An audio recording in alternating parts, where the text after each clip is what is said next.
Hello Mick, my name's Rob. I've been living in Hume for about 17 years now. I moved here just before the turn of the millennium in September '99, and I've had a fantastic time, but I'm actually leaving soon. I'm going to live in Aberystwyth in Wales. So I've got a massive big pile of paperwork here. It's all archives from around about 2005 of projects which took place in Hume concerning the Burley Fields, which is where this university campus is now based.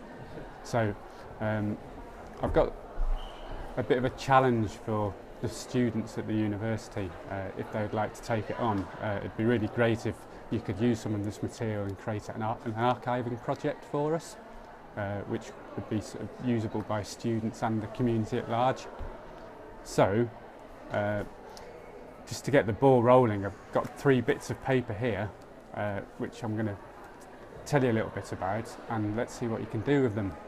So the first one, this is going back a while. It's called A Guide to Development, and it was written before Hume got regenerated around about 20 years ago, and it was developed by an organisation called EdLab, who used to be based in Hume, but they're now based in the city centre, and the main author of this was a guy called David Rutland. And this was actually quite an important document at the time, because it laid out guidelines to the developers about how to go about developing the ward of Hume, and it was a form of new urbanism really. And at the time, Hume regeneration was a bit of a national flagship project. It was a large-scale project that hadn't really been seen very much before, and this was best practice coming from the community sector. So it's an exciting document, and if you have a look through that and have a walk around the areas of New Hume, we call it New Hume, it's 20 years old now, so it's not so new.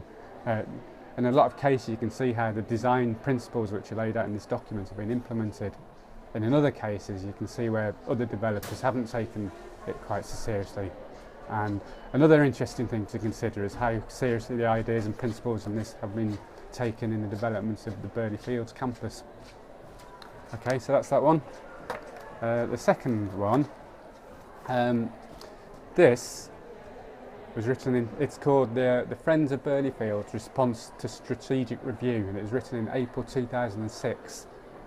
This is a few years before the campus was built. The City Council commissioned Jones Lang LaSalle to produce this report, and I can't remember how much it cost exactly, but I know it was 5-figure sums of money, so it was quite expensive.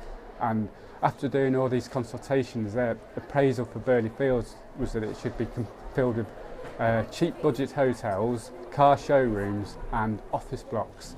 And at the time there was already a load of office blocks on Burley Fields, half of which hadn't been filled, or they'd already been built sort of the best part of a decade.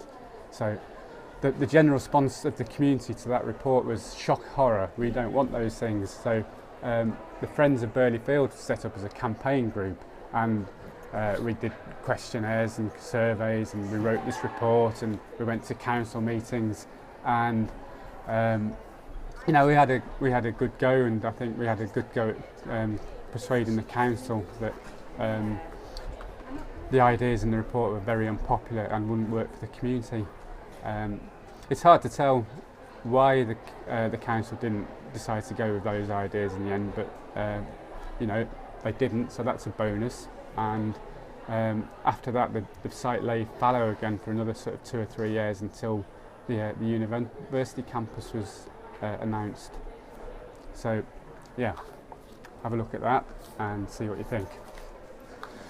Now the third bit of paper here, this is the same time as the Friends of Burley Fields campaign. It was called the Sustainable Urban Design Programme, and it was a project which myself and a couple of other people organised, and it was actually to run a permaculture design course. So we were teaching people skills and techniques to do sustainable urban design, and that ran for over a period of 12 days, and we had lots of fun. And as a result of it, we created a design for the Burley Fields, which I'm sure we can get online somewhere at some point. And there's a great big sort of drawing about that wide. If you can fit that in It's, it's fairly wide. And yeah, it showed all these ideas which we'd sort of generated, not necessarily from the people on the course, but from like through consultations and looking at existing material. And it was all about how we could sort of turn Burley Fields into a green yet functional and productive space. So there it is again. Enjoy your challenge. Thank you.